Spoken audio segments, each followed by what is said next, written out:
सो आपको मुख्तलिफ पॉइंट्स आ जाएंगे ना, आप उनको इख्तियार दे रहे हैं ना। सो जब आप ये सारे इख्तियार आप उनको दे रहे हैं, उस बेस पर फिर वो मसलन फॉर एग्जांपल उस एडजेक्टिव में, हाँ, एक बच्चा कहता है कि अब एडजेक्टिव का थोड़ा सा कंसेप्ट है, ओके राइट। सो उसमें कि एडजेक्टिव में हम क्या सीखना चाहते हैं, कुछ कंसेप्ट है कि जो आप नाउन की डिफ़ाइन करते हैं उसको एडजेक्टिव कहते हैं, राइट। इतनी है, लेकिन मज़ीद उसकी वो नहीं है, क्लासिफिकेशन वगैरह नहीं है एडजेक्टिव। सो आप ये जो स्टूडेंट है ये क्या कहेंगे कि मैं एडजेक्टिव्स को यहाँ जो क्लासरूम में जो चीज़ें हैं, जितनी भी नाउन्स हैं उसके मुताबिक मैं डिफ़ाइन करता हूँ, मैं इसको राइट करता हूँ। ओके, गो अहेड, आप करें, आप या ग्रुपिंग हम बना लेते हैं, राइट। ओके, या हम एक ड्रामा बना लेते हैं, उसमें वो as a verbal sentence use करते हैं, राइट। नाउ यहाँ साथ साथ में आप गाइड करते हैं, आप फैसिलिटेट करते हैं। Now see this is objective of quality, ये क्वालिटी को शो करता है जो ये बता रहे हैं ना वो, लेकिन ये अपने इंटरेस्ट पर वो उस चीज़ को डिफाइन कर रहे हैं और आप साथ में मजीद आप वो दे रहे हैं, राइट। Okay right. और अगर सपोज वो हो एक फिक्स्ड वो हो, मतलब हमारे पास एक फिक्स नेशनल करिकुलम है, राइट, आ गए और फिर मैंने शुरू कर दिया, राइट, कि ये चीज़ मैंने ही सिखानी है ना उसको।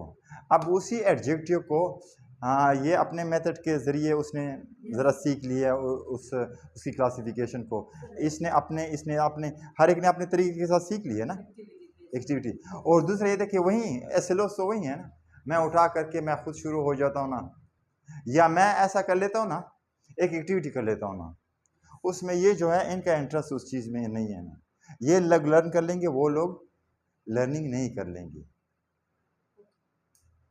देखो ना, ये इसी फर्क को आप जाने, टीचर सेंटर में स्टूडेंट, डिसीजन कौन करता है कि ये एक्टिविटी करनी है, ये प्रोजेक्ट करना है, क्यों, इसको शिफ्ट करें। मैंने अभी होम असाइनमेंट की मिसाल दे रहा हूँ ना, होमवर्क की, कौन देता है, इसको शिफ्ट करें। मैं बार बार कहता हूँ कि स्टूडेंट के इंटरेस्ट, स्टूडेंट के वो क्या करना चाहते हैं। तो जब वो उसके इंटरेस्ट के साथ, ज़ाहिर बात है वो अपनी एबिलिटी देखते हैं। अब आपने दिया कि सब ने प्रेजेंट करना है और वो बच्चा की एबिलिटी नहीं है प्रेजेंटेशन की, सही है। सो जब उस टॉपिक में उस चीज़ में इंटरेस्ट है, बड़ा मज़ा उसे कर रहा है, लेकिन उसकी एबिलिटी नहीं है। आप ओनरशिप दे दें उनको। जब आप ओनरशिप उनको दे देंगे कि नो यू, आप फैसिलिटीज़, अब अगर ये प्रेजेंट कराए ना, ओके, सो आप उनके लिए वो लाएंगे ना, माइक लाएंगे, वो काम करें, ये काम करेंगे।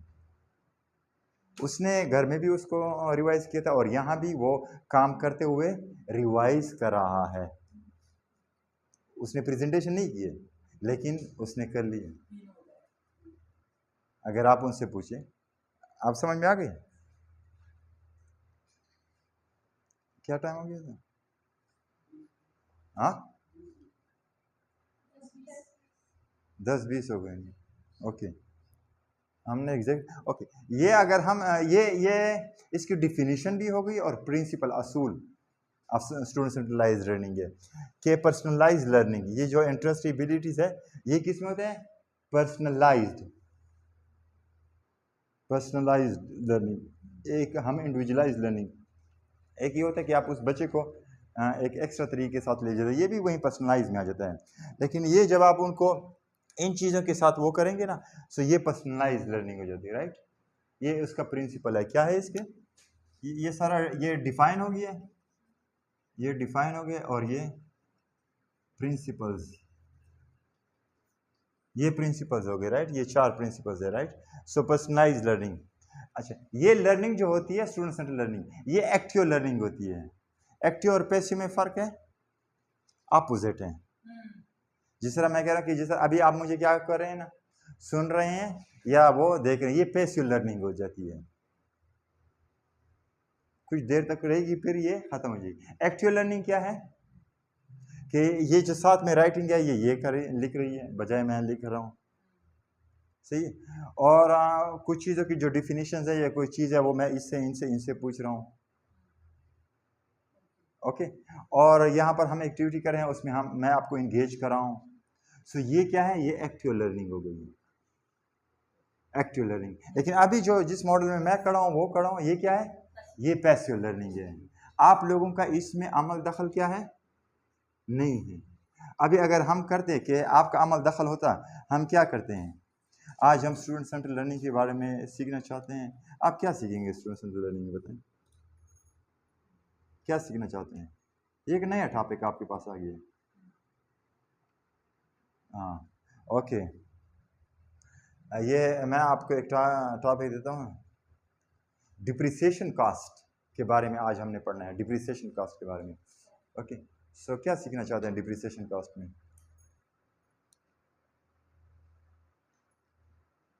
हाँ बताएं ना। हाँ, आप कहते हैं कि ये डिफाइन करें, आप क्या हाँ आप क्या, हाँ डिप्रिसिएशन कास्ट, हाँ आप क्या करें, डिप्रिसिएशन, हाँ कि डिफाइन करें। हाँ,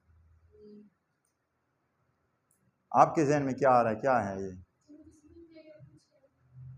आपको समझ नहीं आ रही कि क्या कह रहे हैं, राइट, आपको समझ नहीं आ रही कि क्या कह रहे हैं, राइट। सो ये इंग्लिश का नहीं है, इकोनॉमिक्स का वो कंसेप्ट है, सही। अभी आप लोगों से मैंने पूछे हैं, सही, आप लोगों को इन्वॉल्व किया है, राइट। सो मेन इशू क्या है यहाँ पर, मेन इशू ये है कि आप लोगों के लिए ये वर्ड ही एक न्यू वर्ड था। सो आप लोग हैरान थे कि क्या करें। सो असल आपकी कंफ्यूजन कहाँ जा रही थी ना, कि डिफाइन करें, ज़रा पता चले कि ये क्या चीज़ है, सही है। ये इसको हम यूज़ करें ना 5 साल तक, 5 साल तक यही उसी शेप में रहेगा। हाँ, अगर 5,000 पर बनाया है तो 5 साल बाद ही 5,000 प्राइस है। हाँ, ये डिप्रिसिएशन कास्ट होती है वो, सही है। हाँ, डिप्रिसिएशन, इसकी वैल्यू कम हो रही है, सी, तो ये वो कास्ट होती है। आप समझ में आ गई। तो इसको मैं इंक्लूड करता हूँ, राइट। जिस तरह हमारे होते हैं स्टूडेंट्स ये शेयर्स वगैरह यूज़ करते हैं, तो बस एक दफ़ा हो गया नहीं, इसकी आपकी जो एसेट की वैल्यू है ये क्या हो रही है। फॉर एग्जांपल आपके एसेट की वैल्यू 2 लाख थी, अगले साल उस एसेट की वैल्यू 2 लाख है, नो 1,70,000 हो गया, 1,40,000 होगी। क्या मतलब है, आपने और इतना कमाना है कि ये एसेट की वैल्यू ये हो या ये बढ़ जाए। क्या मतलब है, 5 साल बाद आपको ये शेयर बिल्कुल चेंज करनी पड़ेगी, आपको इतना फाइनेंस लाना पड़ेगा कि ये इन चीज़ों को न्यू करें। तो उसके लिए पहले से आप प्लानिंग करते हैं, राइट। अच्छा, कोई और इस तरह हो जिसको मसलन हम ये जो आर्टिफिशियल इंटेलिजेंस है इसको आज सीखेंगे ना, क्या सीखेंगे आप इसके बारे में जल्दी जल्दी बताएं, आप क्या सीखना चाहते हैं। नहीं, आप क्या सीखना चाहते हैं आज आर्टिफिशियल इंटेलिजेंस के बारे में। ओके, आप, हाँ बताएं। हाँ,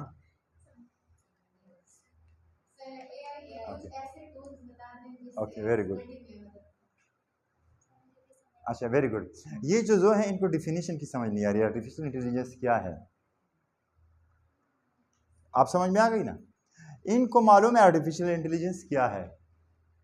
अब मैं यहाँ ओके, आर्टिफिशियल ऐसे होते हैं 5, 6, 10 मिनट गुजारूँ, ये लोग इनका इंटरेस्ट होगा, ये मोबाइल में खेल रहे होंगे।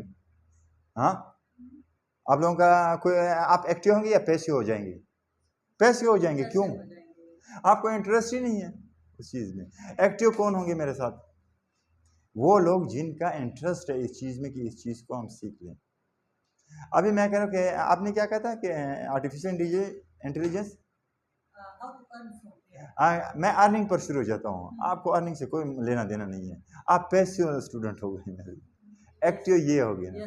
और जब मैं आपके उस पर आऊँगा आप क्या हो जाएंगे, एक्टिव हो जाएंगे। नम्र को या सॉरी इशाल को उससे कोई लेना देना ही नहीं है कि मैंने आर्टिफिशियल वहाँ से सीखना ही नहीं है ना, सपोज, राइट। सो वो आपकी इसमें क्या हो जाएगी, वो हो जाएगी, राइट। ओवरऑल हर एक को कुछ कुछ लर्निंग मिल रही है, लेकिन जो जिस चीज़ में आपका इंटरेस्ट है, दिलचस्पी है, उसमें आप क्या हो जाएंगे, बढ़ेंगे। अब आर्टिफिशियल इंटेलिजेंस को हमने यहाँ काफ़ी लर्न किया, सीख लिया है। क्या मुझे बता सकते हैं कि जितने भी यहाँ 25 स्टूडेंट्स हैं, इन सब की इल्म काबिलियत एक जैसी हो गई? एक फ़कीह आज से 1000-1200 साल पहले उनके स्टूडेंट्स थे, क्या उनके स्टूडेंट्स उस फ़कीह से या जो फ़िक़्ह पढ़ रहे थे ना, हर एक एक लेवल का वो है, जिसको जिस टॉपिक में या उसमें था वो उसमें एक्सपर्ट बन गया है, हुआ या नहीं है? मिसालें भी आप दे सकते हैं कि ये फलाना जो स्टूडेंट था, इसको इसमें था, तो इसी वजह से वही उसी से दूसरे दूसरे स्टूडेंट इतना उसके पास नॉलेज इल्म नहीं है, इसके पास है। क्यों? क्योंकि वो उसको उस चीज़ में इंटरेस्ट था। अब ये जो इंटरेस्ट है, ये आप स्टूडेंट्स पर नहीं छोड़ेंगे। As a teacher, as an educator, आप इसी स्टूडेंट सेंटर लर्निंग की तरफ ही आएंगे। आपको मालूम होना चाहिए कि बच्चों का किस चीज़ में, कहाँ पर, किधर इंटरेस्ट है। इसी वजह से हम कहते हैं कि एक जो एजुकेटर होता है उसको स्टूडेंट साइकोलॉजी, उनकी लर्निंग स्टाइल के मुतालिक, मैं अक्सर कहता रहता हूँ कि क्या आपको मालूम है कि उस बच्चे के कितने बहन भाई हैं, वो घर में और कौन कौन है, कितने बजे, उनकी क्या क्या एक्टिविटी है, वो कहाँ कहाँ जाता है। क्यों? क्योंकि इन्हीं तमाम चीज़ों से आप उनकी एबिलिटी, आपके उनके इंटरेस्ट को पिक करते हैं। लेकिन जब आप अनअवेयर होते हैं अपने, आप तकरीबन मुख्तलिफ क्लासेस में जाते हैं, आपके टोटल 80 स्टूडेंट्स बन जाते हैं, आप इन 80 स्टूडेंट्स के बारे में कुछ नहीं जानते, नहीं जानते, सो आप कैसे टीचिंग करेंगे? तो आप वही ट्रेडिशनल मेथड की तरफ आएंगे। सब बच्चों को, जिस तरह अभी मैंने मिसाल दी कि मैं एआई की डिफिनीशन पर अगर आता तो किसको मज़ा आ रहा होता? वो स्टूडेंट। इनको नहीं आ रहा होता ना। सो इसी वजह से एजुकेटर जो होता है ना, उनको वो होना चाहिए, राइट। तो इसकी समझ आई एक्टिव लर्निंग की। इस तरह कोलैबोरेशन, हम यहाँ अक्सर वर्ड यूज़ करते हैं, पीर, पीर का वर्ड यूज़ करते हैं ना, पीर लर्निंग, कि हमारी पीर लर्निंग भी है। और मैंने आपके साथ वो भी लिया है ना। सो पीर लर्निंग,